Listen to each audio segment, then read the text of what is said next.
নমস্কার বন্ধু, আমি সুমন বিশ্বাস। প্রতিদিন আজও স্বপ্নিল বাংলা ক্লাসের পক্ষ থেকে সকল শিক্ষার্থী বন্ধুকে স্বাগত। দেখো বন্ধু, তোমরা জানো যে বিগত দিনে আমি একটা অসাধারণ ইন্টারেস্টিং ক্লাস করেছিলাম যে বাগধারাটা আমি মনে রাখবো কি করে। স্যার মুখস্থ কি করতে হবে সব না, কিছু বাগধারা একটু কোনো ক্যালকুলেশন করলে পরে তার মানেটা হচ্ছে করা সম্ভব। তারপর ভিত্তি করে কিন্তু আমি গতকাল একটা ক্লাস করেছিলাম, আজকে কিন্তু এটা আমার দ্বিতীয় ক্লাস। তোমরা অবশ্যই বন্ধু বুঝতে পারছো যে বাগধারার অর্থ বুঝবে কি করে, অর্থাৎ এই যে বাগধারার অর্থ কি হতে পারে আমি কিভাবে বুঝবো, এটা সাধারণত আমরা মুখস্থ করি, তো মুখস্থর বাইরেই কিন্তু এটা করা যেতে পারে। সেটাই কিন্তু আজকে কিন্তু তোমাদের এর আগের একটা ভিডিওতে দেখিয়েছি, প্রথম ভিডিওটা, আজকে সেকেন্ডটাই কিন্তু দেখাবো। আমি এখানে দেখো 7টা বাগধারা লিখে রেখেছি, এটা ভেঙে ভেঙে বোঝানোর চেষ্টা করবো বন্ধু কিভাবে এর থেকে কিন্তু অর্থ বোঝা কিন্তু সম্ভব। কিরকম দেখো বন্ধু, একটু বোঝাই যে এই যে পান্তা ভাতে ঘি, আমি দেখবে যখন পড়ি ব্যাকরণ তোমাদের পড়াই, দেখবে প্রত্যেকটা ব্যাকরণের টপিককে দেখবে প্রত্যেকটা শব্দ কিন্তু ভেঙে ভেঙে বিশ্লেষণ করা কিন্তু চেষ্টা করি, কারণ শব্দটা যদি ভাঙি তাহলে সেখানেই কিন্তু অর্থ আমি পেয়ে যাব, এবং তারপর থেকে কিন্তু গ্রামাটিক্যাল অনেক জিনিসও কিন্তু আমার পক্ষে বোঝা সম্ভব। ফলে সবসময় ডিকশনারি দেখে আমার করতে হবে এর কোনো কিন্তু মানে নেই, মুখস্থ কি করতে হবে এর কোনো কিন্তু মানে নেই। আজকেও কিন্তু সেই যে শব্দটা দিয়ে থাকবে বাগধারাটা, সেই শব্দটাকে যদি বিশ্লেষণ করি তার থেকে কিন্তু অর্থ পাওয়া সম্ভব, সেগুলো কিন্তু এবার এক এক করে বোঝানোর চেষ্টা করব। এই যে পান্তা ভাতে ঘি, বলো তো বন্ধু পান্তা ভাত কাকে বলে? সাধারণত জল মেশানো ভাতটা পান্তা ভাত, রাত্রে খাওয়ার পরে ভাত বেশি গেলে জল মিশিয়ে রেখে দিলাম, তাকে পান্তা ভাত বলা হয়, ঠিক আছে? বা জল দেওয়া ভাত, যেহেতু ভাতে জল দেওয়া হয় তাই জল দেওয়া ভাতও কিন্তু বলা হয়। এবং পান্তা ভাতটা জলে থেকে থেকে অনেকটা নরম হয়ে যায়, চটকে যায়। ক্লিয়ার? এবার দেখো, ঘি একটা দামি খাবার, গরুর দুধ থেকে তৈরি খুবই দামি খাবার কিন্তু একটা ঘি, বোঝা গেল?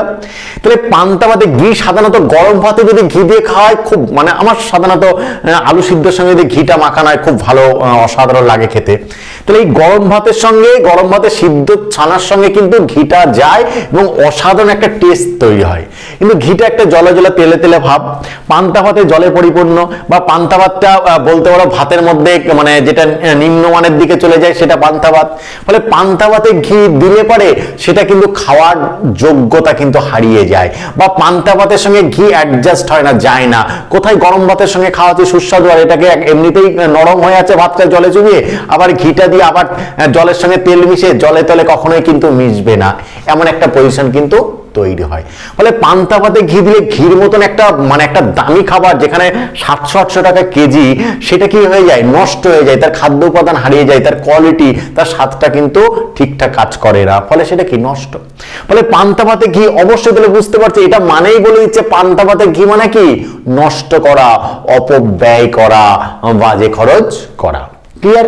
ফলে এই যে অপব্যয়টা হচ্ছে প্রয়োজন ছিল না, নষ্ট হয়ে যাওয়া, নষ্ট করে দেওয়া হলো, এই অর্থে কিন্তু পান্তা ভাতে ঘি ব্যবহার করা হয়। ফলে বাগধারা মুখস্থ করতে হবে, আমি একটু যদি ভাঙি না ব্যাপারটা বোঝা যাবে। ব্যাপার তো আমার কিন্তু অপশন দিয়ে থাকে, এখন আবার অপশনের যুগ এসেছে, ফলে অপশন দেখে কিন্তু আরো ইজিতে বলে দেওয়া সম্ভব। আগে অপশন না থাকলে বলা কঠিন, এখন তো অপশন দেখে এটা যদি একটু ক্যালকুলেশন করে যায় তাহলে বলে দেওয়া সম্ভব। সেকেন্ডে আসি, দেখো পায়া ভারী।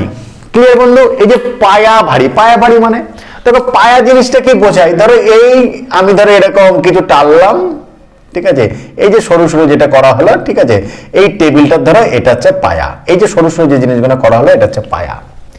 এর পায়া ভারী, এই পায়াগুলো কখন ভারী হবে, যখন উপরের যে এই যে উপাদানটা আছে তক্তার মতন যেটা দেওয়া আছে, এরপর যত ওয়েট চাপান হবে, এটা যত মোটা হবে পায়াটা তত কি হয়ে যাবে, ভারী হয়ে যাবে। অর্থাৎ যার উপরে টেবিলটা, পায়ের উপরে যে জিনিসটা আছে, অর্থাৎ উপরে যেটা রয়েছে সেটা যত ভারী হবে, তারপর যত মানে ওজন চাপান হবে পায়াটা তত ভারী হবে। এটার উপরে যদি হালকা থাকে পায়াটা কিন্তু হালকা হবে। ক্লিয়ার বন্ধু? তাহলে পায়া ভারী মানে কি, অর্থাৎ পায়া ভারী হয়ে যায় কি, অহংকার। যখনই উপরে তোমার কিছু হবে, কি হবে, টাকা হবে, পয়সা হবে, ধন হবে, দৌলত হবে। হ্যাঁ, তোমার উপরে উপরে এই যে উপরটা যত মূল্যবান হবে, উপরে যত চাপ সৃষ্টি হবে, উপরটা যত শক্ত হবে, তত পায়াটা তোমার ভারী হয়ে যাবে। তার মানে কি, টাকা পয়সা ধন দৌলত থাকলে তোমার পায়া ভারী, অর্থাৎ অহংকারী হয়ে যাবে। পায়া এমনি এমনি ভারী হয় না, উপর মাল অর্থাৎ উপর দিকটা যদি ভারী হতে থাকে এটাও কিন্তু ভারী হতে থাকবে। তাই টাকার অহংকার যখনই আসবে, টাকা পয়সা যখনই তোমার প্রচুর পরিমাণ হতে থাকবে, তখন অটোমেটিক এটা কিন্তু ভারী হয়ে যাবে। তাই পায়া ভারী কথাটার মানে হয়ে যাচ্ছে কিন্তু তখন অহংকারী। কি হয়ে গেল বন্ধু, এই যে অহংকারী। এইবার ভাবো, এই যে অহংকারী, এই যে আমি বলেছিলাম যে একটু বুঝলে কিন্তু সম্ভব যে কিভাবে এর মানেটা তৈরি কিন্তু হচ্ছে। ক্লিয়ার বন্ধু? তো দেখো এই যে পোয়া 12, এই যে পোয়া, পোয়া মানে কি মঙ্গল সাধারণত আমরা বুঝি পোয়াতে, আবার পোয়া মানে কি দুধের মাপ 250 গ্রাম 1 পোয়া, ঠিক আছে। এবার দেখো এই যে পোয়া 12 জিনিসটাকে একটু বোঝাই। পোয়া 12 সাধারণত দাবা খেলায় বা পাশা খেলায় এটা কিন্তু হয় পোয়া 12, একটা চাল। সেই চালে কি কি পড়ে সাধারণত 6 + 6 + 5 হতে পারে, 6 + 6 + 1 হতে পারে, অর্থাৎ এরকম, বা 6 + 5 + 1 হতে পারে। এই যে সুন্দর যে চালগুলো, অর্থাৎ বড় মাপের যে হ্যান্ডসাম চাল, 6 পড়লে গুটি বেরোবে, আবার 1 পড়লে পুট, খুবই জনপ্রিয়, সাধারণত পড়ে না, তার সঙ্গে 6 সঙ্গে পুট পড়ে আরো গুরুত্বপূর্ণ বিষয়, ক্লিয়ার। ফলে দাবা খেলার একটা সব থেকে শ্রেষ্ঠ চাল, বা পাশা খেলায় সাধারণত এটা ব্যবহৃত হয়, পাশা খেলায় সব থেকে শ্রেষ্ঠ চাল কিন্তু যেটা, তাকে বলা হচ্ছে কিন্তু পোয়া 12। তাহলে বুঝতেই পারছো এটা কি ভালো, তাই তো? এরকম চাল পড়লে তোমার খেলার পক্ষে কিন্তু ভালো। ফলে পোয়া 12 মানে কি হয়ে যাচ্ছে বলো তো বন্ধু? পোয়া 12 মানে হচ্ছে কিন্তু সুসময়। কি হয়ে গেল বলো তো বন্ধু? সুসময়, ভালো সময়, অর্থাৎ তোমার পোয়া 12 হয়েছে মনে হচ্ছে ভালো সময় কিন্তু আসছে, বুঝে গেল বন্ধু? বা ভালো সময়ের মধ্যে তুমি কিন্তু যাচ্ছ। এই যে অপশন যখন দিয়ে থাকবে তখন যদি এই জিনিসটা তৈরি করতে পারো, তাহলে অটোমেটিক কিন্তু উত্তরটা কিন্তু তৈরি হয়ে কিন্তু যাবে, বুঝে গেল বন্ধু? বলতে পারবে এর আগে কোন ইউটিউবার এই যে বাগধারাটা কিভাবে মনে রাখা যেতে পারে করেছে? না, যত বড় বাপে ইউটিউবার হোক না কেন। আমি তো সাধারণ একটা, না ক্যামেরা আছে, না মানে লাইট আছে, না আমার ফেস আছে, না আমার চেহারা আছে, না হাতের লেখার কোয়ালিটি আছে, না বোর্ডের কোয়ালিটি আছে। আসলে বন্ধু তোমাদের ভালোবেসে পড়াই, পড়াতে আমার ভালো লাগে তাই পড়াই। বাংলা আমার একটা ভালোবাসা থাকছে, একটা জীবন মরণের সঙ্গে আমার জড়িত, এতটা ভালোবেসে ফেলেছি একে। অর্থাৎ জীবনের একটা যন্ত্রণা থেকে পড়াশোনার দিকে আমাকে চলে আসা, ফলে সেই ভালো লাগাটার থেকে কিন্তু ভালোবেসে তোমাদের পড়াই বলে আমি আপ্রাণ চেষ্টা করি নিখুঁতভাবে পুঙ্খানুপুঙ্খভাবে প্রত্যেকটা জিনিস তোমাদের কাছে পৌঁছে দিতে। তাহলে দেখো যে পালের গোদা, ভাবো তো পাল মানে কি দল, অনেক একসঙ্গে থাকলে তাকে পাল বলা হচ্ছে, সেই দল। গোদা মানে কি হেড, তাহলে পালের গোদা মানে কি সর্দার যাকে বলা হচ্ছে। পালের গোদা মানে কি সর্দার মানে হেড। পাল মানে অনেক গুণা, হলুর পাল, গরুর পাল বলি না, অনেক গুণা একসঙ্গে থাকে। গোদা মানে হেড, একটু মোটা সোটা হোমরা চমড়া, তাকে হেড বলা হয়। ফলে পালের গোদা মানে কি সর্দার, ক্লিয়ার?